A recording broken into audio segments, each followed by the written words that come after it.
कि तुम मुझ पर गलत इल्जाम क्यों लगाते हो। तब न्याय मंत्री कहता है कि आप मुझे इंसाफ दिलाने में मदद कीजिए, नहीं कि मेरे काम में बाधा बनिए। तो ये राजा को हथकड़ियां पहनाना कोई मामूली काम नहीं था, आसान काम नहीं था। फिर भी न्याय मंत्री शिशुपाल जो थे वह अ, अपनी बात पर अड़े रहते हैं और उसे कहते हैं कि नहीं, आप ही उस पहरेदार के हत्यारे हैं। तो बाद में ये बात तो तय है कि राजा को कोई व्यक्ति जो है वो अ, कोई क्या कहते हैं, अपराधी नहीं ठहरा सकते। और अपराधी ठहराते हैं तो बात सही है, लेकिन उसे दंड तो कभी नहीं दे सकते। तो बाद में शिशुपाल सोचता है कि अब मैं राजा को दंड किस तरह से दूं। तो बाद में वो राजा की सोने की मूर्ति बनवाते हैं। क्या कराते हैं शिशुपाल, राजा की सोने की मूर्ति बनाते हैं और राजा की वो मूर्ति है उसे फांसी पर लटकाते हैं। तो इस तरह पहरेदार को उसने न्याय दिया और राजा को भी सही बात का पता चल गया कि शिशुपाल से अच्छा कोई न्याय नहीं दे सकता। और शिशुपाल के न्याय से राजा तो खुश हुए ही, साथ ही साथ पूरे राज्य के लोग भी खुश हुए। और सम्राट ने भी उसके न्याय की बहुत सारी बुरी बुरी प्रशंसा की। तो एक दिन संध्या का समय था। यहाँ से हमारा लेसन जो है वो स्टार्ट हो रहा है। संध्या का समय था। मेरी आवाज सुनाई दे रही है ना बेटा, बॉयज? Yes ma'am. हेलो। हाँ, यस ओके। मैम। संध्या का यस समय था, यानी कि शाम का समय था। चारों ओर अंधकार फैल चुका था, यानी कि शाम के समय तो अंधकार फैला ही होता है। ऐसे ही किसी ने बाहर से घर का दरवाजा खटखटाया है। तब जब हम शाम का समय होता है तो सभी लोग अपने घर के दरवाजे बंद ही रखते हैं। तो पहले के जमाने में तो हमारे घर के जैसे ग्रिल वाले दरवाजे नहीं थे, इसीलिए पेक दरवाजे थे। तो कोई यदि आए तो उसे दरवाजा खोलते नहीं है, तब तक हमें पता नहीं चलता कि बाहर कौन है। तो उस वक्त ब्राह्मण शिशुपाल ने थोड़ा सा दरवाजा खोलते हुए पूछा। तो जो बाहर आया हुआ व्यक्ति था वो कहता है कि एक परदेशी, यानी कि बाहर से आया हुआ व्यक्ति, क्या मुझे रात काटने के लिए स्थान मिल जाएगा। वो पूछता है कि आपके घर पर आप मुझे एक रात के लिए आसरा देंगे। जैसे ही शिशुपाल ने पूरा दरवाजा खोला, उनके सामने एक नव युवक खड़ा था। नव युवक यानी कि युवान। उन्होंने मुस्कुराकर कहा, यह मेरा सौभाग्य है। पहले के जमाने के लोग कैसे थे कि कोई अनजान व्यक्ति भी आए तो भी उसे रहने के लिए, खाने पीने के लिए देते थे, उसका आदर सत्कार करते थे, उसकी मेहमान गति लगाते थे। लेकिन अभी तो क्या है कि हम अपने भी कोई आए तो भी हम डिस्टर्ब हो जाते हैं, वो भी हमें अच्छे नहीं लगते। तो उसे रखना भी सबके लिए मुश्किल है। तो पहले के जमाने में तो अनजान लोगों को भी घर पे आसरा देते थे, उसे रखते थे, उसे खाना खिलाते पिलाते थे। तो इसी तरह शिशुपाल ने भी ये नव युवक को अपने घर में रात रहने के लिए रखा। जैसे ही शिशुपाल ने पूरा दरवाजा खोला, उनके सामने नवयुवक खड़ा था। उन्होंने मुस्कुराकर कहा, यह मेरा सौभाग्य, यानी कि मेरे अहोभाग्य, मेरे अच्छे भाग्य है कि आप जैसे अतिथि के कारण मेरे घर में आएंगे तो मेरा घर पवित्र हो जाएगा। आइए, पधारिए। अतिथि को लेकर शिशुपाल घर में गए और उनका आदर सत्कार किया। फिर दोनों उस समय की देश की अवस्था पर बातें करने लगे। शिशुपाल ने कहा, आजकल बड़ा अन्याय हो रहा है। जब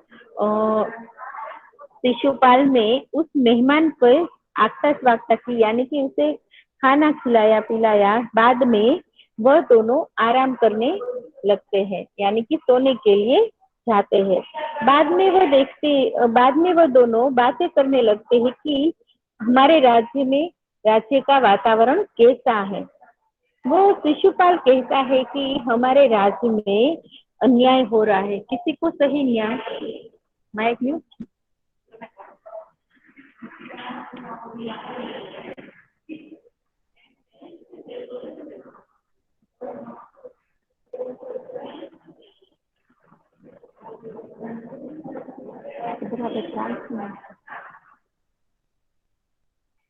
बॉयज 1 मिनट है बेटा।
तो अतिथि को लेकर शिशुपाल घर में उनका आदर सत्कार करता है और फिर कहता है कि दोनों उस समय की देश की अवस्था पर बातें करने लगते हैं। तो शिशुपाल कहता है कि हमारे देश में आजकल बहुत अन्याय हो रहा है, किसी को सही न्याय नहीं मिल रहा है। परंतु परदेशी इस बात से सहमत न था, क्योंकि परदेशी जो था वो कौन था? हेलो, परदेशी कौन था? બોય સંભળાય છે બેટા? મારો इंसान। અવાજ આવે છે? Yes ma'am. इंसान तो था ही, लेकिन वो कौन से पद पर था? वो देश के राजा थे।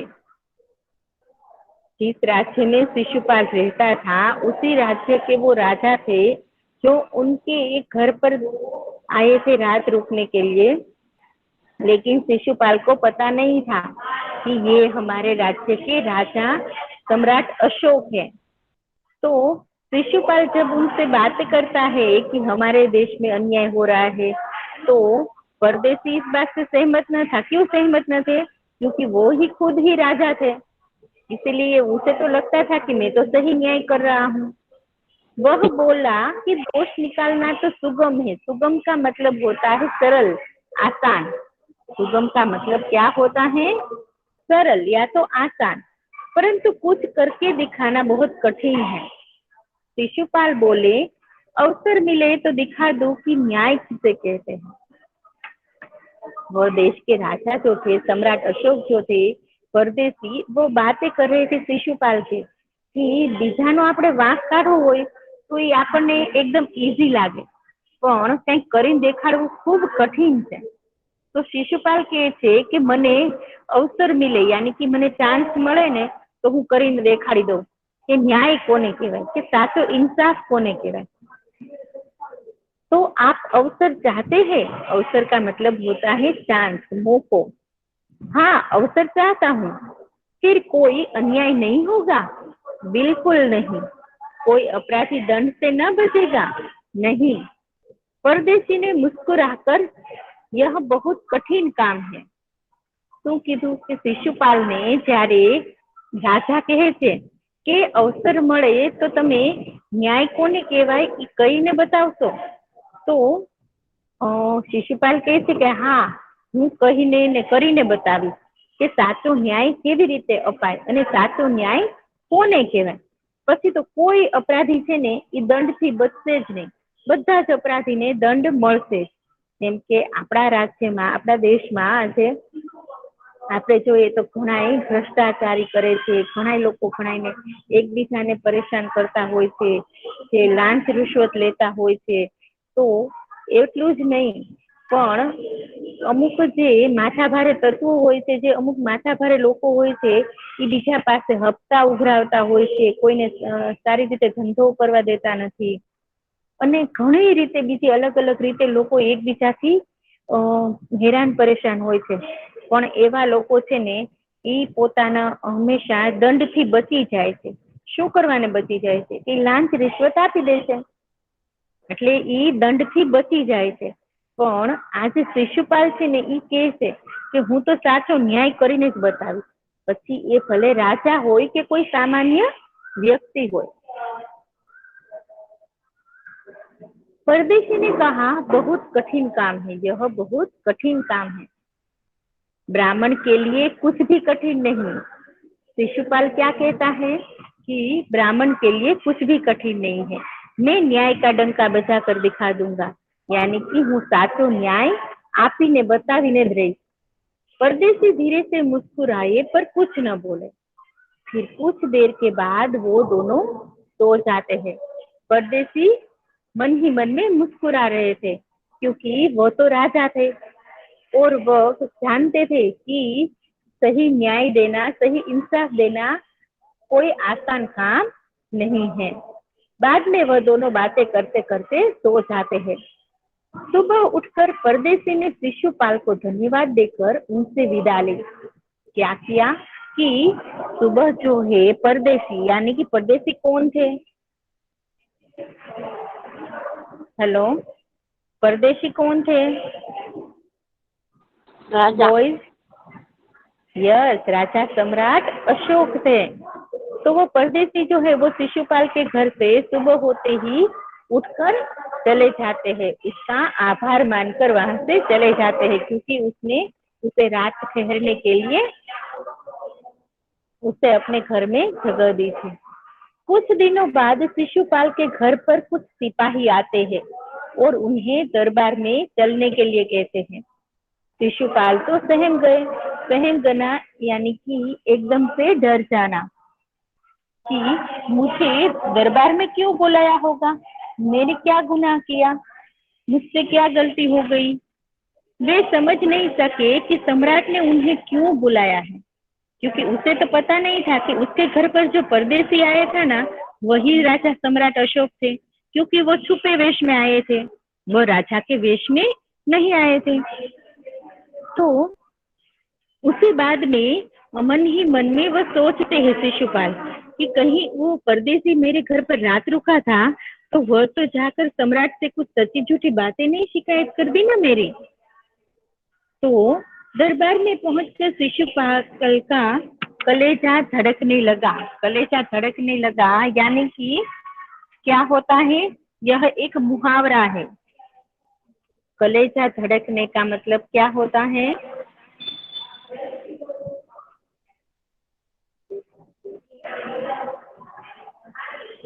डर लगना।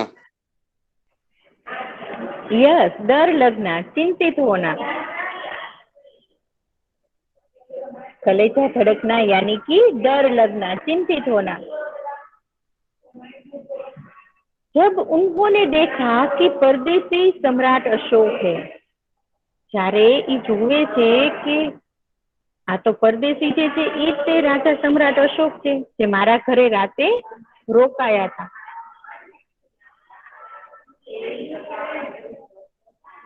सम्राट बोले, ब्राह्मण देवता, मैं आपको न्याय का अवसर देना चाहता हूँ, आप तैयार हैं? बाद में सम्राट अशोक जो है वो शिशुपाल को कहते हैं कि ब्राह्मण देवता, मैं आपको न्याय का अवसर देना चाहता हूँ, यानी कि मैं आपको न्याय मंत्री बनाना चाहता हूँ, તમે तैयार हो? पहले तो शिशुपाल घबरा गए यानी कि डर गए, फिर बोले, यदि सम्राट की यही इच्छा है तो मैं तैयार हूँ। यदि राजा आप चाहते हैं कि मैं सम्राट बनूं, सॉरी मैं न्याय मंत्री बनूं, तो मैं तैयार हूँ।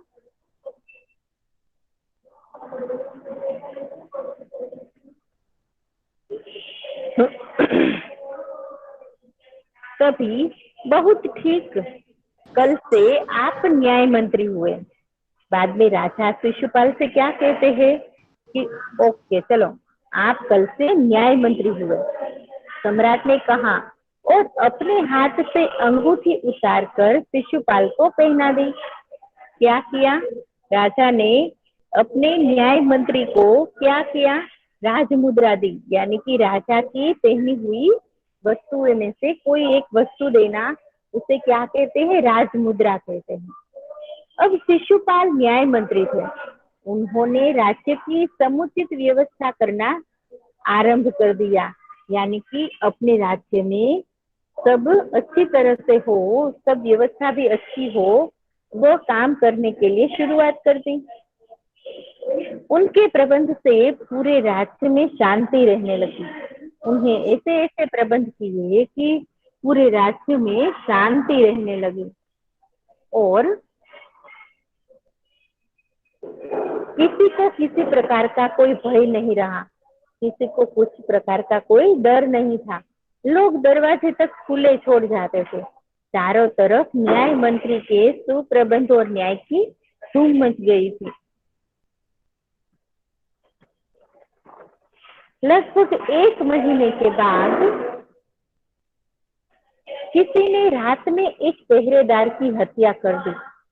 वो न्याय मंत्री बने, उसके 1 महीने के बाद क्या हुआ कि किसी ने उस पहरेदार की हत्या कर दी और सुबह होते ही यह बात चारों तरफ फैल गई, पूरे राज्य में फैल गई। क्योंकि जब से न्याय मंत्री शिशुपाल बना था तभी से तो बहुत अच्छा चल रहा था, उसके राज्य में कोई भी क्राइम नहीं हो रहा था, कुछ भी कोई लोगों को कोई हैरान परेशानी नहीं थी, सब अच्छी तरह से रह रहे थे। लेकिन अचानक से ही पहरेदार की हत्या हो जाने से वो सारे लोग हैरान परेशान हो गए, पूरे राज्य के लोग, कि ये क्या हुआ। और शिशुपाल की तो जैसे नींद ही उड़ गई। नींद ही उड़ जाना यानी कि बहुत चिंतित होना। उन्होंने खाना पीना छोड़कर अपराधी का पता लगाने में रात दिन एक कर दिया। जो खाना पीना नींद ही उड़ गई,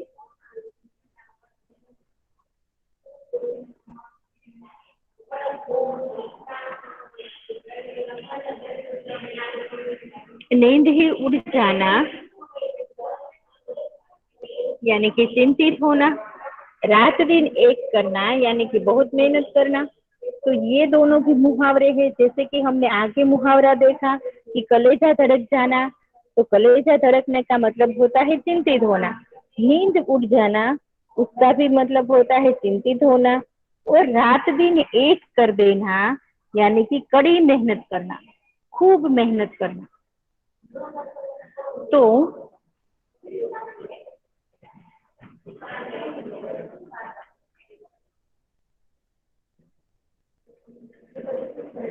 बहुत प्रयत्न करने के बाद अपराधी का पता चला तो शिशुपाल के आश्चर्य का कोई ठिकाना न रहा।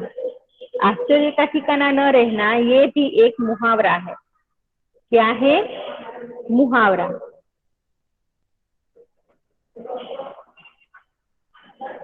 आश्चर्य का ठिकाना न रहना ये भी एक मुहावरा है।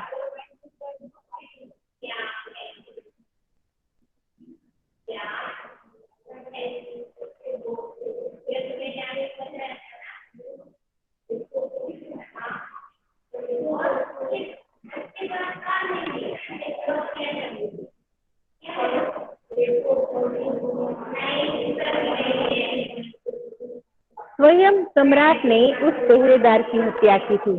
किसने उसकी हत्या की थी? पहरेदार की। बॉय, पहरेदारी हत्या किसने की थी? कोई बता सकता है? हेलो, पहरेदार की हत्या किसने की थी?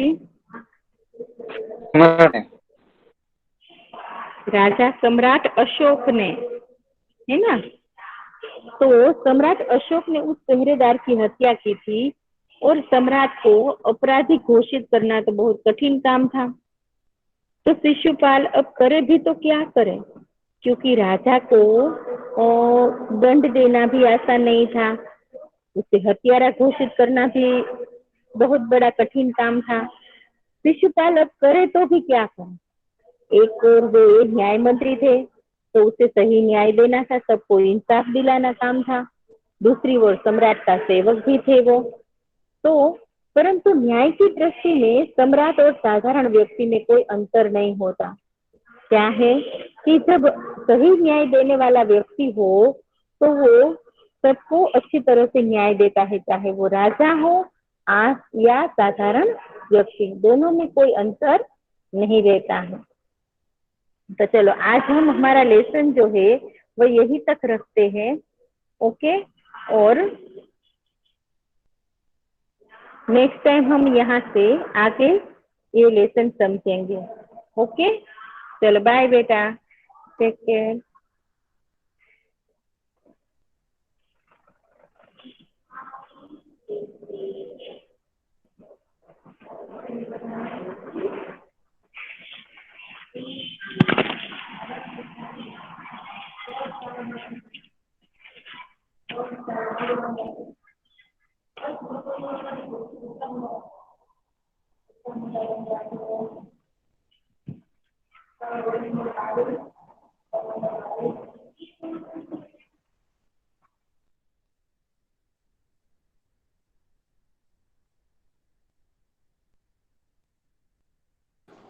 हेलो।